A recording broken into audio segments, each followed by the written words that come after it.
క్రీస్తునందు ప్రియ దేవుని బిడ్డలారా, ఈ 23వ అధ్యాయంలో దావీదు ఏండ్లు నిండిన వృద్ధుడయ్యాడు.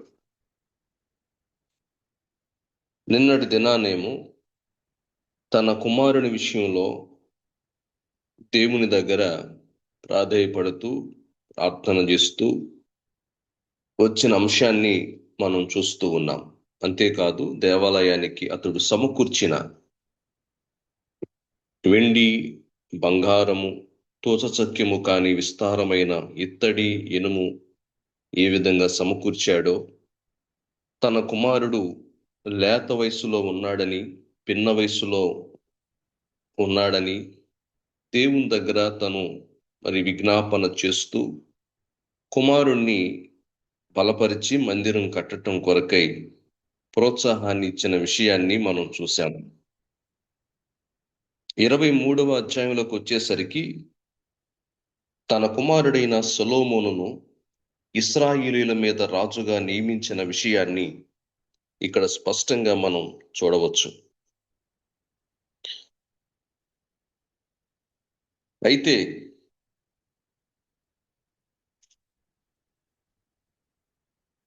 ఈ 23వ అధ్యాయంలో 2-3 వచనాల్లో అతడు ఇశ్రాయేలీయుల అధిపతులందరినీ, యాజకులను, లేవీయులను సమకూర్చాడట. అప్పుడు లేవీయులు 30 సంవత్సరాలు మొదలుకొని అంతకు పై వయస్సు గలవారు కవిలలో చేర్చబడి వారి సంఖ్య 38,000 పురుషులు అనే విషయాన్ని ఇక్కడ మనం చూస్తూ ఉన్నాం. ప్రియమైన దేవుని బిడ్డలారా, ఈ విధంగా దావీదు వృద్ధాప్యములో దేవుని మందిర సేవ కోసం లేవీయులను ఎలా ఏర్పరిచాడో ఈ అధ్యాయం వివరిస్తుంది. ఇది లేవీయుల యొక్క బాధ్యత, వాళ్ళ యొక్క విధులు, వాళ్ళు దేవుని సేవలో ఏ విధంగా క్రమబద్ధంగా చేయాలో వాటన్నిటినీ ప్రోత్సహిస్తూ వృద్ధుడైనటువంటి దావీదు ఆలయంలో సేవ చేయటానికి వారిని సిద్ధం చేస్తూ నియమించిన నియమాలే ఈ యొక్క అధ్యాయంలో మనం చూడవచ్చు. దావీదు వృద్ధుడైనటువంటి పరిస్థితిలో మరణానికి దగ్గరవుతున్నప్పుడు తన కుమారుడైన సొలొమోనును ఇశ్రాయేలు రాజుగా నియమించాడు.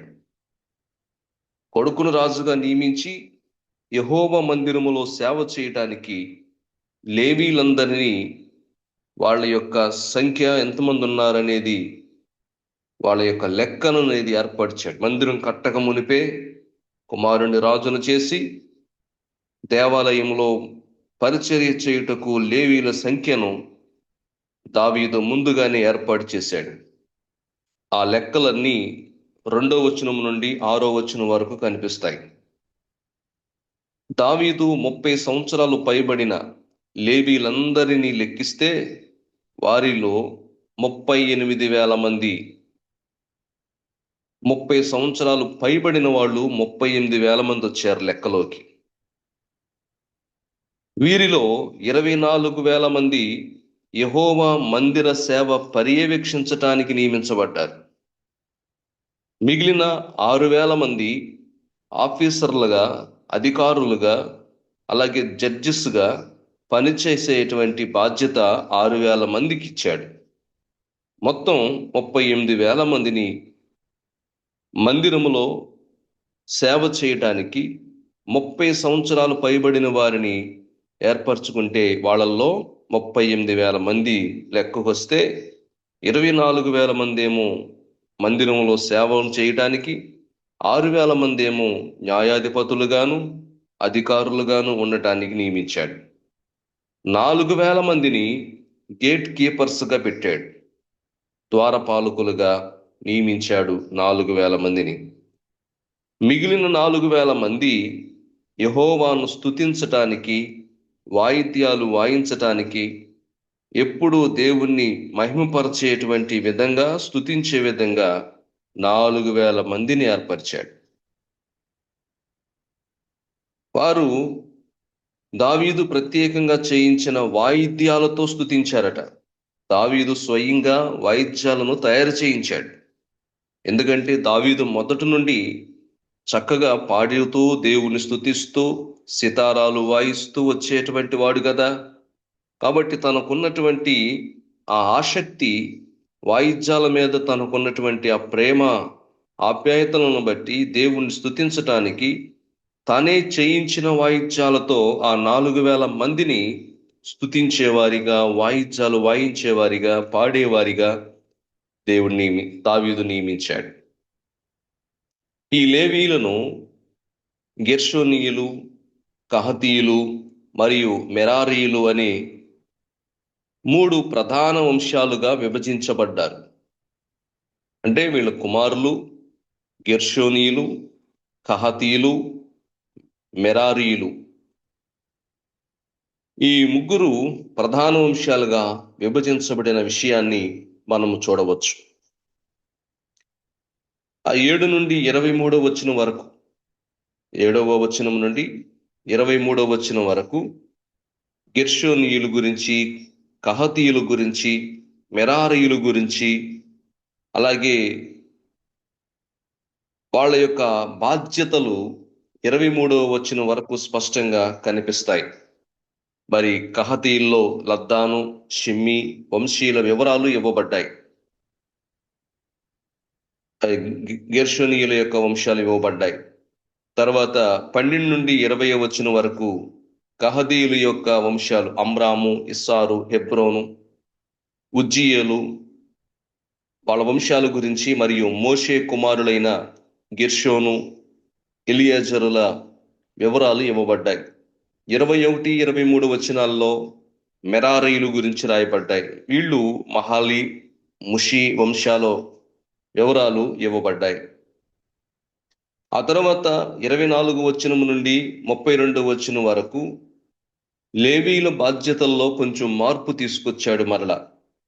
ఏంటి ఆ మార్పు అంటే, దావీదు రాజు నిబంధన ప్రకారం 20 సంవత్సరాలు అంతకంటే ఎక్కువ వయసు ఉన్న లేవీయులు దేవుని సేవ చేయవలసి ఉంటుందని మళ్ళీ చెప్పాడు. అంతకుముందేమో 30 సంవత్సరాలు దాటిన వాళ్ళని ఏర్పరిచాడు. ఇప్పుడేమో 24 నుండి 32 వచనాల్లో 20 సంవత్సరాలు అంతకంటే ఎక్కువ వయసు ఉన్న లేవీయులను సేవ చేయవలసిందిగా చెప్పాడు. ఇంతకు ముందు లేవీయులు మందసాన్ని, గుడారాన్ని మోసేవాడు. మరి ఇప్పుడు దేవునికి ఒక పెద్ద మందిరం కడుతున్నాడు కదా, ఇక మోసే పని లేదు. ఎప్పుడూ కూడా దేవాలయంలోనే మందసం ఇక ప్రతిష్ఠించబడి దాంట్లోనే ఉంటుంది. కాబట్టి ఈ మోసేవాళ్ళు ఆ పని చేసే ఇంకా బాధ్యత ఉండదు కదా. కాబట్టి ఇప్పుడు ఆ మందసాన్ని మోసేటువంటి పని లేదు. కాబట్టి వాళ్ళందరినీ దేవాలయంలోనే పనిలో ఏర్పరిచాడు. మందిరం నిర్మించబడిన తర్వాత ఆ పని ఇంకా లేదట వాళ్ళకి. ఏది మందసాన్ని మోసే పని ఇక లేదు. కాబట్టి వాళ్ళకు కొత్త బాధ్యతలు దేవుడు ఇచ్చిన ఆలోచనతో దావీదు వాళ్ళకు కొత్త బాధ్యతలు ఇచ్చాడట. ఏంటి ఆ కొత్త బాధ్యతలు అంటే, యాజకులకు సహాయం చేయటం. ఈ మందసాన్ని మోస్తూ వచ్చిన వ్యక్తులు ఉన్నారు కదా, వీళ్ళు యాజకులకు హెల్పర్స్గా మీరు ఉండాలని చెప్పాడు. అలాగే బలులు, నైవేద్యాలు, అలాగే ఇతర కార్యక్రమాలు మందిరంలో జరుగుతున్నప్పుడు వాటికి సహాయం చేసే వ్యక్తులుగా, హెల్పర్స్గా ఉంచాడట. అంతేకాదు మందిరంలో ఉన్న పాత్రలు శుభ్రం చేయటానికి, అలాగే వాటిని భద్రపరచటానికి ఈ 20 సంవత్సరాలు పైబడిన యవనస్తులైన వారిని ఆ సేవలో ఉంచాడట. అంతేకాదు వాళ్ళు ఉదయం సాయంత్రం యెహోవాను పాడే విధంగా కూడా వీరిని నియమించాడట. అంతేకాదు పండుగలు మరియు ప్రత్యేక సమయాల్లో కూడా ఈ లేవీలైన యవనస్తులు సహాయం చేయటానికి దావీదు ఏర్పరిచాడట. మందిరములో క్రమాన్ని, అలాగే మరియు పవిత్రతను నిర్వహించటానికి వాడు శుభ్రపరచడానికి, క్లీనింగ్ వర్క్ ఏదైనా ఉంది అంటే క్లీనింగ్ వర్క్ చేయటానికి, మరి ప్రతి క్రమాన్ని జాగ్రత్తగా చూసుకోవటానికి యవనస్తులైనటువంటి వీరిని దావీదు ఏర్పరిచాడు. ప్రియదేవుని బిడ్డలారా, ఈ 23వ అధ్యాయం దావీదు రాజు దైవ భక్తిని, అలాగే అతని నాయకత్వాన్ని స్పష్టంగా చూపిస్తుంది. దేవుని మందిరాన్ని నిర్మించే అవకాశం లేనప్పటికీ తన వారసుడైన సొలొమోనుకు సమర్థవంతమైన బాధ్యతలను, ధైర్యాన్ని తండ్రి నూరిపోస్తూ ఉన్నాడు. నువ్వు ధైర్యంగా ఉండు, ధైర్యం తెచ్చుకుని బలముగా ఉండు, భయపడవద్దు, దిగులు పడకము అని నిన్నటి దినాన 22వ అధ్యాయం 13వ వచనంలో చెప్పాడు. నువ్వు జాగ్రత్తగా ఉన్న ఎడల, నువ్వు జాగ్రత్త పడిన ఎడల నీవు వృద్ధి పొందుదువు.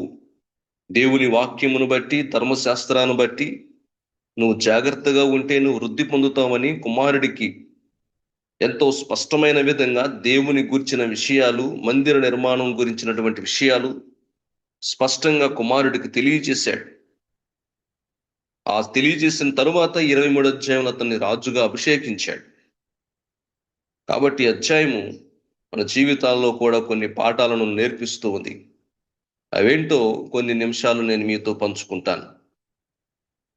ప్రియదేవుని బిడ్డలారా, మన ఆధ్యాత్మిక జీవితంలో కూడా మన ఆధ్యాత్మిక జీవితంలో కూడా మన సంఘంలో, సేవలో మరి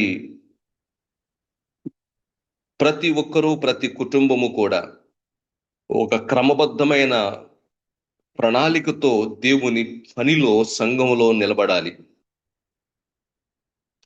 మనం దేవుని సేవ చేయటంలో ఎక్కడ నిర్లక్ష్యం చేయకూడదు. దేవుని సేవ చేయటం అంటే గుళ్ళోకి వచ్చి పాటలు పాడి వెళ్ళిపోవటమేనా? దేవుని సేవ అంటే వాక్యం చదివి వెళ్ళిపోవటమేనా? దేవుని పరిచర్యలో మీ వంతు మీరు సహకారులుగా నిలబడాలి.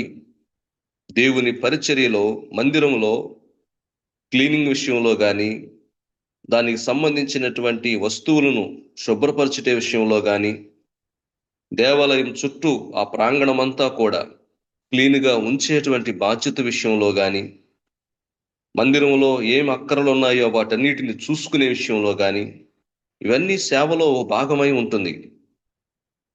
చాలా మంది వస్తారు, వెళ్ళిపోతారు అన్నట్లుగా ఉంటారు. కాదు, దేవుని సేవలో ఎవరు వంతు వాళ్ళు పని చేయాలి. పాడేవాళ్ళు పాడాలి, పరిచర్య చేసేవాళ్ళు పరిచర్య చేయాలి, పైగా ఉండి చూసుకునే వాళ్ళు చూసుకోవాలి. ఎవరైనా పని చేస్తుంటే వాళ్ళకి వెనకాల హెల్ప్ చేసేవాళ్ళుగా ఉండాలి. ఇవన్నీ దేవుని పరిచర్యలో భాగమై ఉన్నాయి. వాళ్ళు చేస్తున్నారు కదా, మనం చేయకపోయినా పర్వాలేదు, వాళ్ళు ఎలా చేస్తారో చూద్దాం, వాళ్ళు చేయనీయండి అనే భావంలో మనం ఎప్పుడూ ఉండకూడదు. ఎవరైనా చేస్తుంటే వాళ్ళకి హెల్ప్ చేసే వారంగా ఉండాలి. ఇది పరమ తండ్రి మనం చూస్తాడు. అంతేకాదు, మనం దేవుని సేవ చేయటంలో నిర్లక్ష్యంగా ఉండకూడదు. విశ్వాస జీవితంలో నిర్లక్ష్యంగా ఉండకూడదు. ఒక విశ్వాసి సంఘంలో ఎప్పుడూ కూడా నిర్లక్ష్య వైఖరి చూపించకూడదు. ప్రార్థన చేసే విషయంలో నిర్లక్ష్యం చూపకూడదు. బైబిల్ చదివే విషయంలో నిర్లక్ష్యం చూపకూడదు. సంఘ క్రమాలలో పాల్గొనే విషయంలో నిర్లక్ష్యం చూపకూడదు. ఇవన్నీ మన ఆత్మీయ జీవితానికి ఒక క్రమాన్ని పాటించటం మన అభివృద్ధికి కారణమయ్యింది.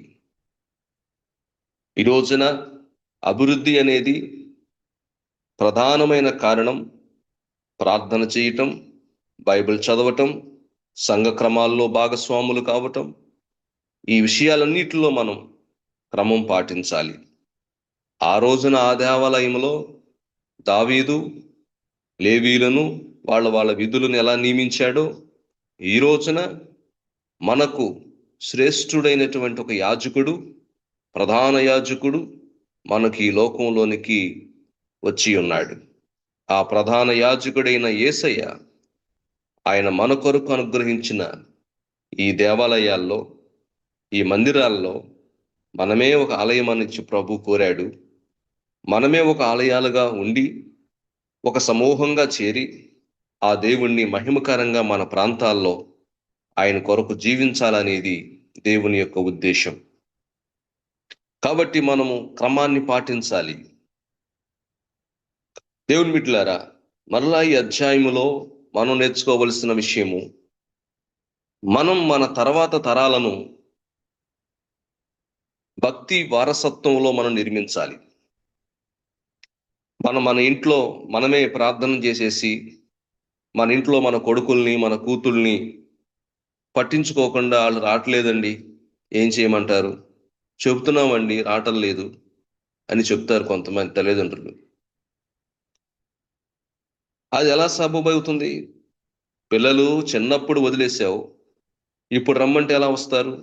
అందుకే నేను చెప్తాను, సండే స్కూల్కి వచ్చిన అవకాశం ఉంటే మీ పిల్లల్ని ఎంటబెట్టుకుని మీ వెంట రండి, మందిరానికి నడిపించండి, వాళ్ళని ప్రార్థనలో కూర్చోపెట్టండి, దేవుని సన్నిధిలో వారిని కూర్చోబెట్టండి. వాళ్ళకి అర్థం కాకపోయినా సరే కూర్చోబెట్టండి. వాక్యాలు అర్థం కాకపోవచ్చు, దేవుని మందిరంలో పిల్లల్ని తీసుకురావాలి. నీ యవనస్తులను దేవుని మార్గంలో నడిపించండి. నీ యవనస్తులకు దేవుని మార్గాలను నేర్పించండి. ఇలా ఉండాలి, ఇలా చేయాలి అని యవనస్తులైన నీ పిల్లలను దేవుని మార్గంలో నడిపించండి. ప్రార్థన అనేది మీ ఇంట్లో మీ ప్రార్థన నీతో ఆగిపోకూడదు. నువ్వు చేసే భక్తి, నువ్వు చేసే ప్రార్థన కంటిన్యూగా నీ పిల్లలు దాన్ని కొనసాగించే వారిగా ఉండాలి. ఈ రోజున చాలా కుటుంబాల్లో తల్లి ప్రార్థన చేస్తుంది, ఆ తల్లితోనే ఆ భక్తి ఆగిపోతుంది. తల్లి తర్వాత పిల్లలు ఆ భక్తిని కంటిన్యూ చేయలేకపోతున్నారు. ఇక్కడ ఈ అధ్యాయంలో మనం నేర్చుకుంటున్న విషయం అదే. ఏంటి అంటే, మందసాన్ని మోయవలసిన అవసరం లేదని దావీదు గుర్తించి సొలొమోను దేవాలయం నిర్మించినప్పుడు లేవీలు పాత్ర ఎలా మారుతుందో అతడు ముందే ఊహించాడు. దానికి తగ్గట్టుగా వారిని సిద్ధం చేశాడు.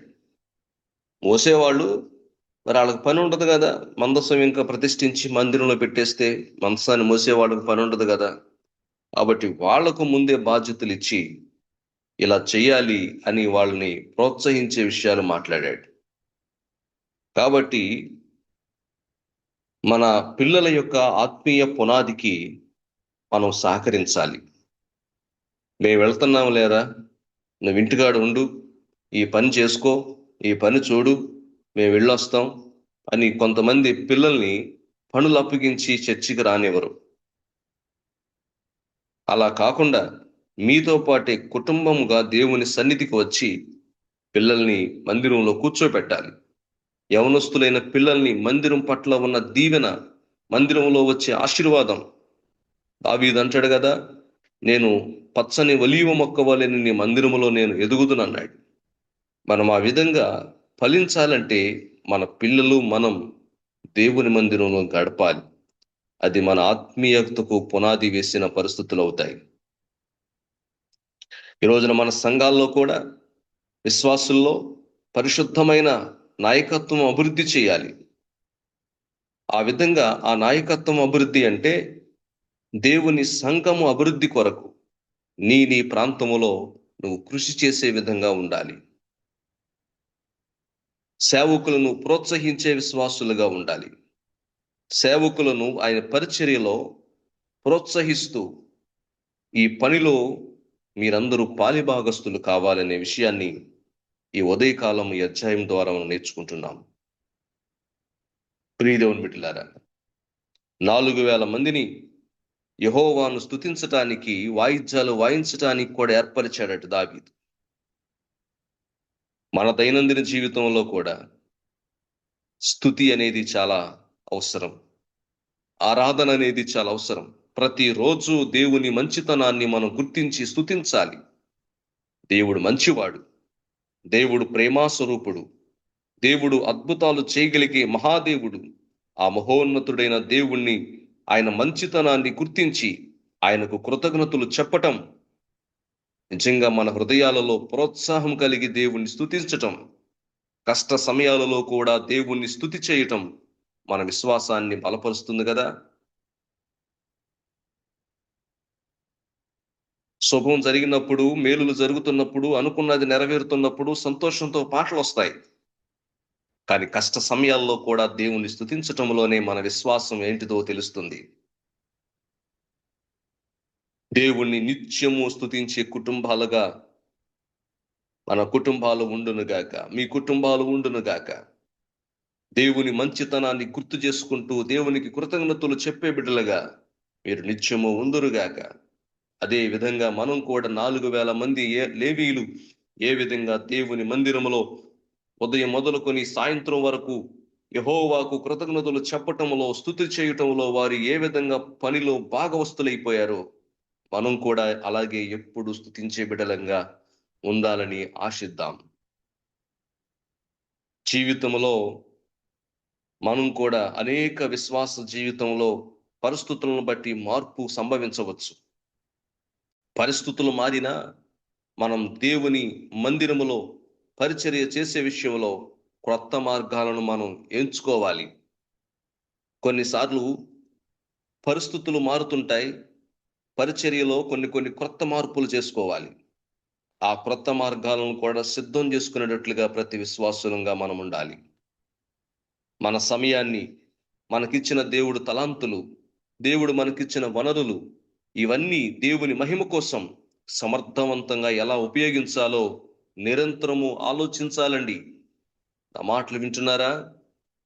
దేవుడు మీకు ఇచ్చినటువంటి తలాంతులు, దేవుడు మీకు ఇచ్చిన టైం, దేవుడు మీకు ఇచ్చిన సోర్సెస్ ఏవైతే ఉన్నాయో అవన్నీ దేవుని మహిమ కోసం ఎలా సమర్థవంతంగా ఉపయోగించాలో నిరంతరం అలా ఆలోచిస్తే దేవుడు ఖచ్చితంగా మీ పిల్లలను, మిమ్ములను, మీ కుటుంబాన్ని బహుగా ఆశీర్వదిస్తాడు. బహుగా ఆశీర్వదిస్తాడు. ఎందుకంటే మీ టైం, మీ టాలెంట్స్, మీ సోర్సెస్, మీ సమయం, మీ తలాంతులు, మీ వనరులు దేవుని మహిమ కోసం ఎలా ఉపయోగించాలో ఆలోచిస్తున్నారు కాబట్టి దేవుడు అలానే మీ విషయంలో ఆనందించి మిమ్ములను నిరంతరము స్తుతించే వారిగా, దీవించబడే వారిగా దేవుడు చేస్తాడు. కాబట్టి నా మాటలు చివరిలోకి వస్తూ ఉన్నాను. ఈ అధ్యాయంలో లేవీలు సేవకు కనీస వయసు 30 సంవత్సరాలుగా ఇక్కడ మనం చదివాం. ఆ తర్వాత 20 సంవత్సరాలుగా మార్చబడింది. ముందేమో 30 సంవత్సరాలుగా ఉండాలని ఏజ్ పెట్టారు.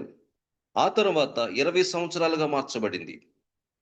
ఇది యువతను కూడా సేవలో భాగం చేయటానికి దావీదు ఆలోచించాడు. యూత్ 20 సంవత్సరాల వయసు అంటే చూడండి, వాళ్ళు ఎంత యంగ్ ఏజ్ లో ఉంటారు.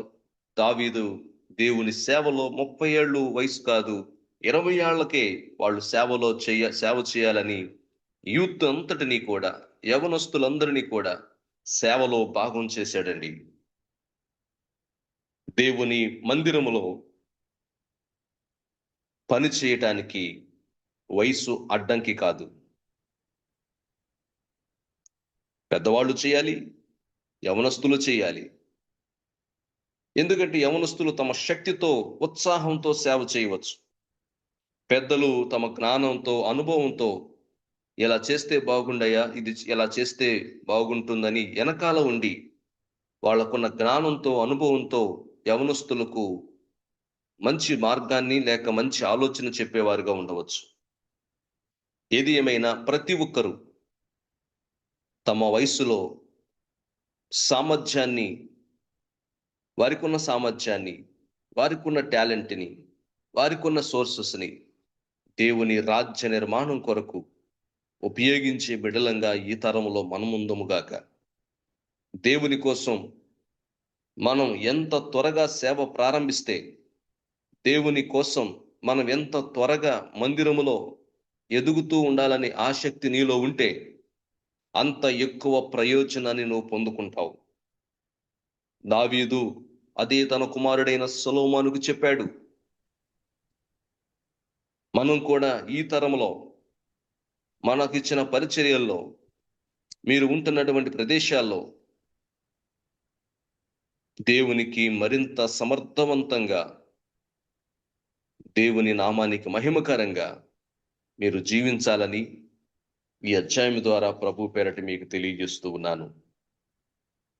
అట్టి కృప, సహాయం మిండారులుగా దేవుడు మనకు అందించి, బలపరిచి, దీవించి స్థిరపరచునుగాక.